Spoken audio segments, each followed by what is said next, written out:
Bencana banjir hebat yang melanda Aceh pada akhir November hingga Desember 2025 bukan hanya menjadi krisis kemanusiaan, tetapi juga krisis ekonomi dan ketahanan pangan yang serius. Dampaknya meluas terhadap masyarakat, terutama pada sektor pertanian dan peternakan, yang merupakan basis mata pencaharian utama di banyak daerah di wilayah Aceh. Menurut data dinas setempat dan media, puluhan ribu hektar lahan sawah terdampak banjir akibat terendam lumpur, struktur tanah berubah, dan irigasi rusak. Angka sementara mencatat sekitar 89.582 hektar sawah terdampak kerusakan banjir di Provinsi Aceh. Total lahan terdampak berjumlah 62.517 hektar yang mana masih memungkinkan untuk ditanami kembali. Namun, 27.065 hektar lainnya tidak bisa ditanami lagi karena tertutup lumpur hingga ketinggian 1 hingga 1,5 meter. Endapan lumpur dengan ketebalan yang tinggi membuat ribuan hektar sawah tersebut tidak lagi dapat dipulihkan. Kondisi ini menyebabkan hampir seluruh tanaman padi yang terdampak mengalami puso atau gagal panen total. Kerugian sementara akibat banjir pada sawah saja diperkirakan sudah mencapai lebih dari 1 triliun rupiah, tepatnya sekitar 1,164 triliun. Banyak petani yang seharusnya panen terpaksa mengalami gagal panen akibat curah hujan yang deras dan banjir. Saat ini, beberapa daerah di Aceh sebenarnya sedang dalam masa panen padi, namun hasil panen tersebut terendam lumpur sehingga harga gabah menjadi murah, yaitu sekitar Rp5.000 dari yang awalnya berkisar sekitar Rp7.000-an, yang mana harga tersebut di bawah standar harga yang ditetapkan oleh pemerintah. Selain padi, bencana ini juga merusak beberapa komoditas tanaman lainnya. Lahan jagung seluas 767 hektar di 4 kabupaten, hortikultura seperti cabai, bawang, kentang, sekitar 1.009 hektar yang ada di 11 kabupaten dan kota, serta perkebunan kakao, kelapa, dan kopi seluas 13.023 hektar yang mengalami dampak akibat bencana banjir dan longsor. Total lahan pertanian dan perkebunan yang dilaporkan ke posko tanggap darurat berarti mencapai sekitar 14.799 hektar. Kerusakan lahan ini berdampak pada produksi pangan, kemampuan petani untuk kembali bertanam, serta potensi pengurangan pasokan beras dan komoditas tanaman lokal yang penting bagi ketahanan pangan Aceh dan Indonesia secara umumnya. Sektor peternakan juga terpukul akibat banjir. Meski belum ada angka resmi yang komprehensif terupdate untuk Provinsi Aceh secara keseluruhan, laporan wilayah Sumatera menunjukkan bencana banjir dan longsor ini berdampak pada matinya hingga ratusan ribu ternak warga akibat tersapu banjir, hilangnya akses pakan, serta penyakit yang muncul pasca bencana. Berdasarkan data sementara yang diperoleh dari Dinas Perkebunan, Peternakan, dan Kesehatan Hewan di Kabupaten Aceh Utara, diketahui bahwa jumlah sapi yang mati mencapai 9.458 ekor dan 129 ekor lainnya hilang. Dengan estimasi harga 10 juta per ekor, kerugian dari ternak sapi saja mencapai 95,87 miliar rupiah. Selain itu, 197 ekor kerbau juga mati terseret banjir yang jika dihitung dengan harga yang sama menimbulkan kerugian sekitar 1,97 miliar rupiah. Banjir besar yang melanda Aceh pada akhir tahun 2025 telah meninggalkan luka struktural yang jauh melampaui kerusakan fisik semata. Karena menghantam langsung fondasi kehidupan masyarakat pedesaan, khususnya pada aspek pertanian dan peternakan. Rusaknya puluhan ribu hektar sawah, gagal panen total, serta kematian dan hilangnya ribuan ternak bukan hanya berarti kerugian ekonomi yang sangat besar, tetapi juga hilangnya sumber penghidupan, modal produksi, dan rasa aman petani serta peternak dalam menatap musim tanam berikutnya. Tanpa pemulihan yang cepat, terarah, dan berbasis data, krisis ini berpotensi berkembang menjadi krisis ketahanan pangan, meningkatnya kemiskinan, dan kerentanan sosial di wilayah-wilayah terdampak. Oleh karena itu, pemulihan sektor pertanian dan peternakan pasca bencana bukan sekedar agenda rehabilitasi teknis, melainkan merupakan kebutuhan mendesak untuk menjaga keberlanjutan hidup, martabat, dan ketahanan sosial ekonomi masyarakat Aceh dalam jangka panjang. Dampak bencana terhadap petani dan sektor pertanian dapat kita rinci sebagai berikut. Pertama, ada kerusakan lahan pertanian. Lahan sawah tertimbun lumpur yang mengubah struktur tanah sehingga menjadi tidak subur untuk jangka pendek hingga menengah. Lahan sawah yang tertimbun lumpur pasca banjir mengalami perubahan serius pada struktur tanah yang berdampak langsung terhadap kesuburannya. Endapan lumpur tebal menutup lapisan tanah atas atau topsoil yang selama ini menjadi sumber utama unsur hara, sehingga proses penyerapan nutrisi oleh tanaman dapat terganggu. Selain itu, pemadatan tanah akibat material lumpur juga menghambat sirkulasi udara dan air di dalam tanah, membuat akar tanaman sulit berkembang secara optimal. Kondisi ini menyebabkan sawah tidak hanya kehilangan produktivitas dalam jangka pendek, tetapi juga berpotensi mengalami penurunan kesuburan dalam jangka menengah. Jika tidak segera direhabilitasi melalui pengolahan tanah ulang, perbaikan drainase, dan pemulihan struktur fisik serta biologis tanah. Selanjutnya, irigasi rusak.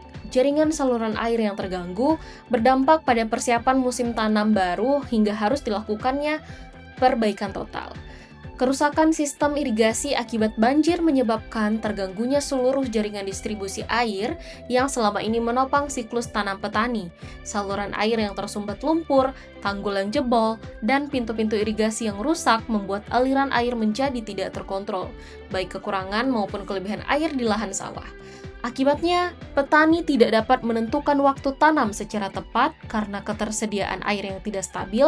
Seluruh persiapan musim tanam harus dilakukan ulang dari awal, mulai dari perbaikan saluran irigasi, pengeringan lahan, hingga penjadwalan kembali tanam padi. Kondisi ini tidak hanya menunda musim tanam, tetapi juga meningkatkan biaya produksi dan memperpanjang periode tanpa pendapatan bagi petani. Beberapa wilayah juga mengalami kerusakan parah sehingga lumpur juga menyelimuti lebih dari 65.000 sampai mendekati 90.000 hektar sawah di berbagai kabupaten di Aceh. Di sejumlah wilayah Aceh, tingkat kerusakan akibat banjir tergolong sangat parah, ditandai dengan endapan lumpur yang menyelimuti lahan sawah dalam skala yang sangat luas, yakni lebih dari 65.000 hingga 90.000 hektar tadi, yang mana tersebar di berbagai kabupaten yang ada. Lumpur yang terbawa arus banjir tidak hanya menutupi permukaan sawah saja, tetapi juga mengendap dalam ketebalan yang tinggi dan merata, sehingga menghilangkan fungsi lahan sebagai media tanam dalam waktu yang singkat. Skala kerusakan yang masif ini juga menunjukkan bahwa dampak banjir bukan bersifat lokal atau sporadis, melainkan sistemik dan lintas wilayah, sehingga upaya pemulihan tidak bisa dilakukan secara parsial oleh petani saja, melainkan membutuhkan intervensi besar dan terkoordinasi dari pihak pemerintah. Kerusakan fisik seperti ini bukan sekedar kehilangan lahan tanam sementara saja, namun juga berarti gangguan jangka panjang terhadap produktivitas tanah, siklus tanam, serta ketersediaan benih, pupuk, dan peralatan untuk dapat bertani kembali. Kedua, adanya potensi gagal tanam dan kerugian ekonomi secara lebih spesifik. Wilayah tertentu seperti di Aceh Timur melaporkan ribuan hektar sawah terendam banjir dalam fase yang sangat produktif sebenarnya, yang mana hal tersebut menyebabkan kerugian ditaksir mencapai puluhan miliar rupiah. Skala kerugian ini berdampak langsung pada tingkat pendapatan petani, kemampuan untuk mendapatkan modal untuk tanam musim berikutnya, serta daya beli keluarga petani secara luas. Hal tersebut mengindikasikan bahwa dampak ini meluas dalam kehidupan masyarakat dan pemenuhan kebutuhan sehari-hari. Yang ketiga, adanya risiko hilang akses kepemilikan lahan. Di sejumlah wilayah Aceh dengan tingkat kerusakan akibat banjir yang tergolong sangat parah hingga lumpur menyelimuti sawah dalam skala yang masif, yaitu kurang lebih mendekati 90.000 hektar yang tersebar di berbagai kabupaten. Luasan ini menunjukkan bahwa banjir tidak bersifat sporadis, namun juga bersifat sistemik pada bentang lahan pertanian Aceh. Lumpur dengan ketebalan bervariasi tersebut telah menutup permukaan sawah, merusak struktur tanah, mematikan tanaman yang sedang tumbuh, dan menghilangkan fungsi lahan sebagai media produksi pangan. Dalam kondisi seperti ini, pemulihan tidak cukup dilakukan oleh petani secara mandiri, karena skala kerusakan melampaui kapasitas individual dan membutuhkan intervensi pemerintah dalam bentuk rehabilitasi lahan berskala besar. Banjir yang menutupi batas-batas lahan pertanian dengan lumpur tebal menciptakan risiko yang serius, berupa hilangnya jejak kepemilikan lahan, terutama bagi petani yang lahannya belum bersertifikat. Kondisi ini memunculkan kekhawatiran akan potensi konflik agraria dan praktik klaim lahan ilegal atau land grabbing pasca bencana. Risiko tersebut semakin besar karena banyak rumah warga hanyut ataupun rusak berat, sehingga dokumen-dokumen penting seperti surat kepemilikan tanah, peta batas lahan, dan arsip administrasi ikut hilang di bawah arus. Dalam situasi seperti ini, pemerintah dituntut untuk hadir secara aktif melalui percepatan verifikasi batas lahan, pendataan ulang kepemilikan, fasilitasi penggantian dokumen yang hilang, serta perlindungan hukum bagi petani kecil agar proses pemulihan pasca bencana tidak justru berubah menjadi krisis sosial dan konflik kepemilikan lahan baru. Selanjutnya, kita beralih pada dampak terhadap peternakan. Meski data spesifik untuk Aceh masih terus diupdate secara berkala, laporan regional menunjukkan bahwa banjir besar yang terjadi di Sumatera telah menewaskan ratusan ribu ekor ternak warga karena terendam air, pakan yang tidak tersedia, serta penyakit pasca banjir yang mudah menyerang hewan. Hal ini dapat berdampak pada beberapa hal berikut. Pertama, hilangnya modal peternak secara langsung. Kematian dan hilangnya ternak akibat banjir berarti hilangnya modal utama peternak dalam waktu singkat. Bagi peternak kecil dan menengah, ternak bukan hanya sumber pendapatan harian, tetapi juga bentuk tabungan jangka panjang yang sering digunakan untuk membiayai kebutuhan mendesak, seperti pendidikan anak, kesehatan, atau bahkan modal usaha. Ketika ternak mati terseret banjir, peternak kehilangan seluruh investasi yang telah dibangun selama bertahun-tahun, tanpa memiliki cadangan modal untuk memulai kembali usaha peternakan secara mandiri. Selanjutnya, gangguan suplai pakan ternak jangka pendek. Banjir telah merusak akses peternak terhadap pakan ternak karena lahan hijauan terendam, gudang pakan yang rusak, dan jalur distribusi yang terputus. Kondisi ini menyebabkan ternak yang selamat dari banjir pun tetap berada dalam kondisi yang rentan akibat kekurangan pakan dan nutrisi. Dalam jangka pendek, peternak terpaksa mengurangi jumlah ternak atau memberikan pakan seadanya yang tidak memenuhi kebutuhan gizi, sehingga menurunkan kesehatan dan produktivitas ternak secara signifikan. Adanya risiko penularan penyakit ternak yang meningkat setelah bencana.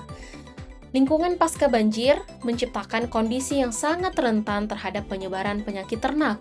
Air yang tercemar, kandang yang lembab, serta sanitasi yang buruk meningkatkan risiko munculnya penyakit infeksi dan parasit. Tanpa intervensi yang cepat berupa vaksinasi, pengobatan, dan pendampingan kesehatan hewan, wabah penyakit dapat menyebar dengan cepat dan memperparah kerugian peternak, bahkan dapat mengancam ternak yang sebelumnya masih sehat. Selanjutnya, penurunan produksi susu, telur, dan daging lokal. Dampak lanjutan dari kematian ternak, gangguan pakan, dan meningkatnya penyakit adalah penurunan signifikan produksi susu, telur, dan daging lokal. Penurunan ini tidak hanya merugikan peternak secara ekonomi, tetapi juga berdampak pada ketersediaan sumber protein hewani bagi masyarakat. Jika kondisi ini berlarut-larut, Aceh berpotensi mengalami ketergantungan pada pasokan protein dari luar daerah, yang pada akhirnya dapat memicu kenaikan harga pangan dan melemahkan ketahanan gizi masyarakat pasca bencana. Oleh karena itu, peternak kelas kecil dan menengah mungkin dapat dikatakan sebagai kelompok petani yang paling terdampak karena keterbatasan modal dan keterbatasan kemampuan untuk memulihkan usahanya setelah terjadinya bencana. Jadi tantangan utama yang dihadapi pasca bencana dapat dirincikan dalam beberapa poin berikut. Beberapa tantangan strategis yang harus segera diatasi, yaitu yang pertama, eskalasi ketergantungan pada bantuan darurat. Nah, ini merupakan tantangan yang perlu segera untuk diatasi. Program bantuan yang bersifat hanya jangka pendek, seperti distribusi bahan pokok atau logistik darurat saja, benar-benar tidak dapat dikatakan cukup untuk membawa petani kembali dalam fase produktif, sehingga dalam waktu singkat, hal ini perlu untuk diperhatikan. Bantuan ini penting, namun harus juga diikuti oleh program rehabilitasi yang produktif. Selanjutnya, ketahanan pangan regional yang rentan. Dengan turunnya produksi padi dan komoditas tanaman lainnya akibat bencana, potensi gangguan pasokan pangan lokal menjadi meningkat. Bila tidak segera diantisipasi, harga pangan dapat meroket dan menekan konsumsi rumah tangga, serta terjadinya inflasi harga makanan lokal. Selanjutnya, kapasitas petani memulihkan usaha yang sangat terbatas, karena tidak semua petani memiliki akses modal ataupun informasi secara teknik untuk dapat memulihkan tanah atau lahan mereka. Ataupun tidak semua petani memiliki akses untuk mendapatkan benih yang adaptif, serta adanya praktik pertanian tangguh iklim pasca bencana yang masih sangat terbatas di wilayah-wilayah Aceh. Selanjutnya, adanya ancaman long-term climate risk. Adanya banjir dan longsor akibat curah hujan yang ekstrim dipicu oleh fenomena iklim, yaitu adanya siklon Senyar. Hal tersebut menuntut pendekatan modern yang lebih adaptif daripada sekedar perbaikan fisik lahan saja, yakni perlu adanya transformasi sistem pertanian agar bisa menuju ketahanan iklim. Selanjutnya, kita masuk pada solusi dan strategi pemerintah dan komunitas. Berikut merupakan solusi-solusi terstruktur untuk menangani permasalahan yang mungkin dihadapi oleh petani dan peternak pasca bencana, yang mana dibagi menurut pendekatan mulai dari jangka pendek, jangka menengah, dan jangka panjang. Nah, untuk jangka pendek, yang pertama yaitu mulai dari 0 hingga 6 bulan, yang mana ini bisa disebut sebagai aksi cepat. Yang pertama, ada rehabilitasi fisik lahan pertanian. Pertama, dapat dilakukan pengolahan ulang tanah untuk membersihkan lumpur, memperbaiki struktur tanah, dan restorasi irigasi dengan teknologi ringan dan heavy equipment. Selanjutnya, bisa dilakukan distribusi input pertanian seperti benih unggul yang tahan banjir, penyediaan pupuk, dan peralatan pertanian lainnya. Pemerintah telah memulai proses distribusi bantuan seperti sembako, bantuan logistik lain yang penting untuk stabilisasi awal. Namun, nantinya perlu adanya peralatan pertanian yang lebih memadai. Nah, kedua, adanya dukungan modal dan kredit yang terjangkau. Pemerintah pusat ataupun daerah perlu memperluas akses modal usaha mikro dan kredit yang lebih fleksibel bagi petani dan peternak, yang mana mereka kehilangan modal operasional akibat bencana. Selanjutnya adalah kebijakan seperti perlakuan khusus untuk kredit dan pembiayaan oleh Otoritas Jasa Keuangan atau OJK, sehingga dapat membantu mengurangi beban kredit bagi penyintas banjir. Nah, untuk yang ketiga, adanya program pakan dan perawatan ternak. Di sini adanya distribusi makanan untuk ternak dan vaksin ataupun obat-obatan yang mana dapat mencegah penyakit pasca banjir bagi hewan ternak. Selanjutnya, perlu adanya perbaikan kandang ternak yang rusak serta adanya akses pakan alternatif sementara untuk para peternak. Selanjutnya, untuk jangka menengah yaitu dari 6 hingga 18 bulan, yang mana ini bisa dikatakan sebagai rehabilitasi terstruktur. Yang pertama ada program replanting dan peremajaan lahan. Pertama, pemerintah melalui Kementerian Pertanian ataupun Dinas Pertanian daerah harus melaksanakan program penanaman kembali atau replanting dengan target yang jelas, termasuk adanya dukungan adanya pengadaan benih unggul dan pelatihan teknis bagi para petani. Selanjutnya, adanya penyusunan indikator pemulihan produktivitas lahan untuk memantau dan menilai keberhasilan rehabilitasi tanah. Yang kedua, adanya perlindungan data pertanian dan kepemilikan lahan. Bisa berupa percepatan pendaftaran lahan dan verifikasi batas-batas bidang tanah ataupun lahan pertanian untuk mencegah klaim yang ilegal dan menjaga hak petani atas lahan pertaniannya. Yang ketiga, adanya sosialisasi teknologi pertanian yang tangguh iklim. Implementasi pendekatan baru yang menekankan agroforestry, diversifikasi komoditas, dan sistem produksi yang adaptif terhadap kejadian ekstrim perlu dilakukan. Pelatihan bagi para petani tentang varietas tanaman yang lebih tahan terhadap banjir ataupun curah hujan ekstrim juga dapat dilakukan. Selanjutnya, ada juga jangka panjang, yaitu di atas 18 bulan dan hingga kurang lebih 5 tahun ke depan. Ini merupakan bagian transformasi struktural juga. Yang pertama, adanya sistem pangan tangguh iklim dan ketahanan ekonomi lokal. Di sini, kita dapat mengintegrasikan pendekatan agroekologi dan diversifikasi komoditas agar risiko kerugian para petani akibat bencana dapat diminimalkan. Selanjutnya, penyusunan peta wilayah pertanian yang mengurangi konsentrasi lahan di zona risiko banjir dapat dilakukan, serta juga dapat memanfaatkan lahan sebagai area retensi air atau agroforestry di zona yang rendah risiko. Nah, jika seluruh langkah strategis ini tidak segera diupayakan dan dimaksimalkan oleh pihak-pihak terkait, maka dampaknya tidak lagi bersifat potensi, melainkan menjadi sebuah kepastian. Masyarakat Aceh yang mayoritas berada pada kelompok ekonomi menengah ke bawah dan sebagian besar bergantung pada sektor pertanian dan peternakan akan menghadapi risiko kelaparan yang nyata. Ketika sumber pangan dan penghidupan runtuh, krisis ini tidak berhenti di sawah dan kandang saja, tetapi merambat ke berbagai sektor kehidupan.